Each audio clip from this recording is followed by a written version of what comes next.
All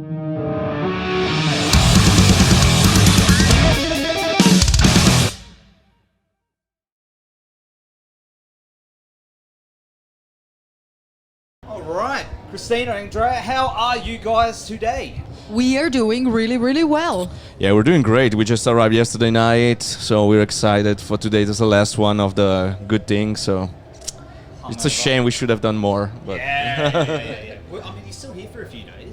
yeah, Yes. we got We're gonna another be staying 3 days in got Brisbane. another show at the Tivoli with Gojira in 2 days, and then we're heading to Southeast Asia. We have the Philippines, Jakarta, and Singapore and Tokyo.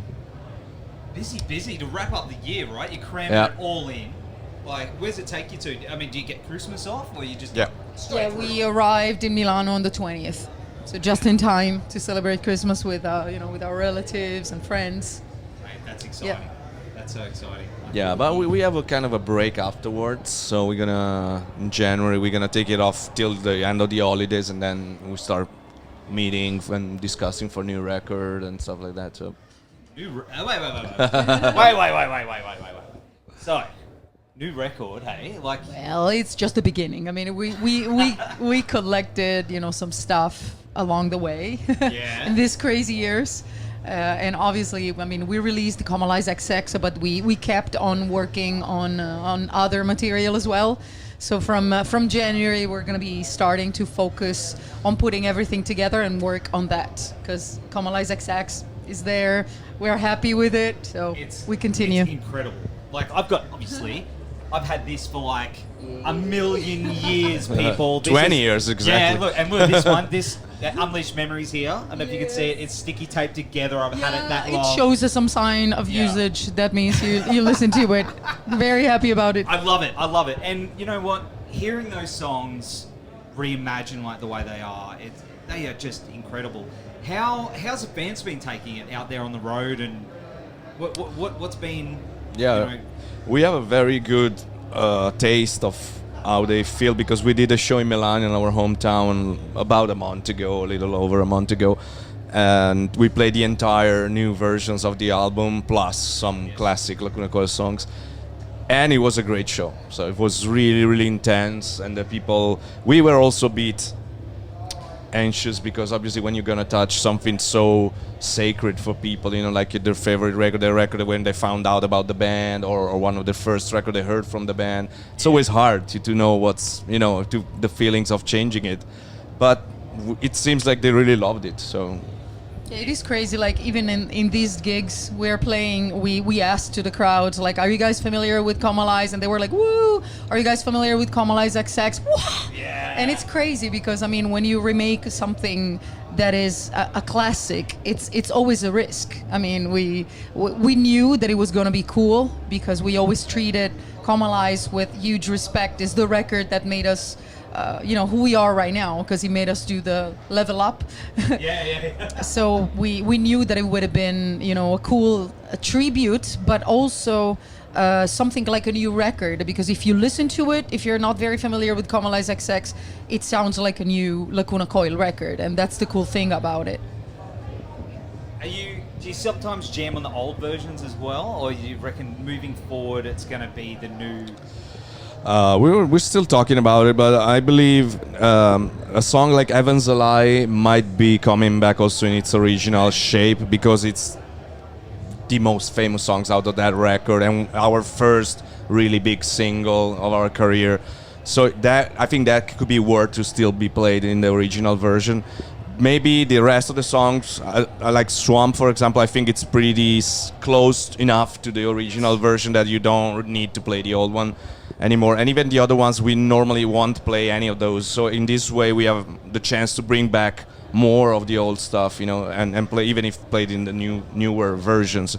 So I think mostly Heaven's a Lie could be still the original one most sometime. We can alternate a little bit, both. Have you guys got plans to dig back further into the catalogue and do the same with the older material as well? Like, No, we only did it with Comalies XX. We adapted some of the songs, let's say cutting parts, just to shrink them a bit and give space for more songs and adapt them more for the live thing. But we didn't actually dissected other songs and rebuild them again. But maybe we will do it, but maybe just in terms of sounds, like in terms of using more modern sounds, because some of these backtracks we use, especially for the keyboards, they're coming from like 2006, if you go back to Karma Code, and so they don't sound that great anymore, you know, or some other stuff comes from tapes reversed into digital, because back then we used to record everything in analog. So it might be worth to bring back more of the old songs to just re-record the keyboard parts, those arrangements that needs to have a bigger sound to fit better with the rest of the recent songs, you know, but not maybe completely rearranged like we've done on Comalies, no. Dark Adrenaline turned 10 this year too, didn't it? And 2026. No, Karma Code is 26. Really? Yeah, it was almost 4 years between Comalies and Karma Code, because Comalies started to get popular later.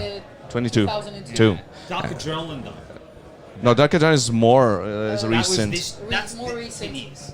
That's 10 years, right? Yeah, 10 years, yes. Yes, that's what I meant. Yeah. Yeah. It's very hot in here. Sorry, he's going to be It's hard to feeding me dead remember. after. I'll be like, "Grrr." It's hard to remember. Sometimes we don't remember dates. Sometimes, you know, when I'm asked, I'm like, I don't remember. I mean, Yeah. we did this record, yes. And when? Who knows? We're also at that point in our career where every year there's a little anniversary. You know, maybe it's at the 10 years or the 5 years, whatever. There's always a little bit of something to celebrate. But That album though has my favorite song, "End of Time." Like, I can't listen to that song without getting all a little choked up. Like, I tell him, like, don't Yeah. look at me. Well, I know. Don't look at me. Beautiful. I'm not crying. How do you remember recording that? And because I think that's one of your best performances together.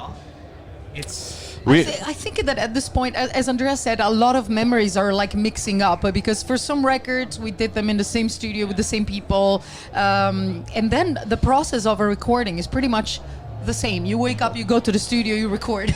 So sometimes, you know, you don't have like a clear vivid memory. memory. Maybe you have some episodes that if you focus you remember, but it's not just like, oh, I remember that every day on that record we did. no, what we can say is that the characteristic of that record is that we recorded all the music in Milan, in a studio in Milan, a vintage studio in Milan called Officine Meccaniche, which is a classic studio where all the bands recorded there from the 70s, 80s, and Muse recorded there, Lady Gaga did some sessions there. Like, it's a big historical studio. And then the vocals and the final arrangement has been done in Los Angeles, in Tarzana, which is a little town outside of Los Angeles, in the studio of our producer Don Gilmore, which was producing that record, which is a studio also I've shared with Chris Lord-Alge, which is a famous producer and mixing guy. And it used to be the original studio where Death Row Record was, and the office of Suge Knight. So if you know all that gangsta rap was made in that studio, like the Snoop Dogg, the We actually Tupac went there, studio. it was like right by it. Like you open the door and it's just like, wow. Yeah, there's a lot of history. History, There's actually history repeating. one office that is rented out now to a guy that does soundtracks. Used to be Suge Knight office, and he has an automatic door that he could shut down with a button. So if you're looking at the camera, and if you see somebody coming in with weapons or something, you could press the button, it locked, and it had bulletproof window glass and everything. So it was an interesting Only in movies, place. right? I know. Interesting, kind of haunted place to record. Haunted. Haunted because they say that this kind of the ghost of Tupac is He's hanging out over you know, there. because It might be. some stuff happened while we were recording, especially to Marco, our bass player. He was in Oh yeah, doing the some chair stuff. move. Oh yeah, yeah. a chair started to move on his own, and he was inside the room, the recording room. Yeah, and there was nobody there. Nobody and Jay was there just like beside the him. chair just moved, and See, this there is is good nobody stuff, there. I'm going to use this snippet because I'm starting a paranormal metal podcast. Oh, that's cool. So That's cool. I need to. Yeah, that is so interesting because there's so much history, especially with venues and stuff too. All the Yeah. places you play around the world. Oh, there's yeah. so much history. There's always a theatre ghost, you know. there's Oh always a yeah, theatre ghost. like the rave in Milwaukee. Wow. Yeah, it's called. Yeah, it's, we played there many times. Many We times. experienced some. I personally never experienced it. I mean, it is kind of. It is kind of creepy anyway because there is a very old pool. I mean, that they don't use anymore in the basement of the place. Yeah. And to reach it, you can only go through the backstage, through the dressing rooms. And when we played there the very first time, you could only enter through a hole in the wall. Like there were no doors, so it's kind of creepy. I know that Maki experienced some in the voices. pool, the story says that in the pool, one little kid drowned. Two kids. Two kids, sorry. Two kids two drowned. little girls. So That's they the say, story. and from there, they never use the pool again. And so the pool is there and it's empty. And you have to go through the pool, behind the pool, to go to the stage, from backstage to stage. And it's creepy, man. Oh, yeah. And the Eagle is called the Eagles Ballroom, and it has several different venues, the rave, including inside, like different sides of venues. It used to be one of the biggest buildings in America in the 20s or something like that, and it's scary. And in front of it, there's the Ambassador Motel in Milwaukee, where Jeffrey Dahmer killed one guy and brought him out on the suitcase. Yeah, so that place has a little bit of a So story. it's a place. You could say all the fucks and all the stuff on this It's an podcast. effed up place. I'll let you. Yeah, that's all right. I gave him a pass. But very nice to play there. Very beautiful shows all the time. So, Did you guys go to Frankie's at all when you were in Sydney? no, Oh, that's a shame. what's The place is happening? amazing. It's like the best. Next time, that means Yeah. that we need to they're come closing back. down forever. But yeah, that was like legendary venue. Okay. Yeah, I got some weird Next stories time. about that. Anyway, next time. All right, so going into the future, 2023. It's weird saying that. What's happening for you guys? You mentioned album, possibly. Well, it will be new record, festivals, and everything that comes with it. Usually, it's Yeah, we just videos. announced a little track in the west coast of the United States because we're playing at the Sick New World Festival in Las Vegas, which is a huge festival that's sold out in like a couple of days with all the new metal bands and a lot of the gothic bands, like the classic. So it's a weird mixture, but you got everybody. If you look up at the lineup, it's crazy. Like there's hundreds of bands with all the going biggest. back to the 90s, a lot of It's reunions. like as Korn, well. the Like System Cold of a Chamber, Down, Yeah, Deftones, Vegas, right? Incubus. Yes. It's called Sick New World. Sick New World. So we got that. So we built a little run around that festival to make more sense for us to go all the way to the States. So we do some shows, off dates with Birthday Massacre, Blind Channel. Blind Channel. I'm sorry. Damn it. I'll come. I'll check it out. Coffee needs to kick in. You can. I think- You keep talking. I'll check it out. You keep talking. I love Birthday Massacre. Like, Pardon? I love Birthday Massacre. Like Shibi's like. Yes, Like one of I my never favourite bands. met them. We never met them, but I have some songs in my playlist as well. So I'm really happy Edge that it's of going Paradise. to happen. Age of Paradise. Edge of Paradise. Oh, Edge of excellent, Paradise. Excellent. And of course, you're almost done with us here in Australia. You got a show with Gojira coming up, which Yeah. is going to be excellent. Friends of yours, of course.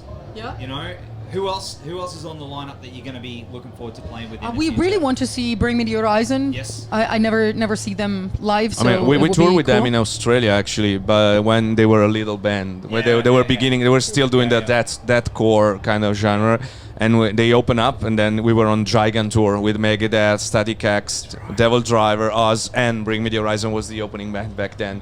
So I haven't seen them since they switched from the more extreme sound to the current sound, and I really love the way they've been progressing and becoming something huge and different.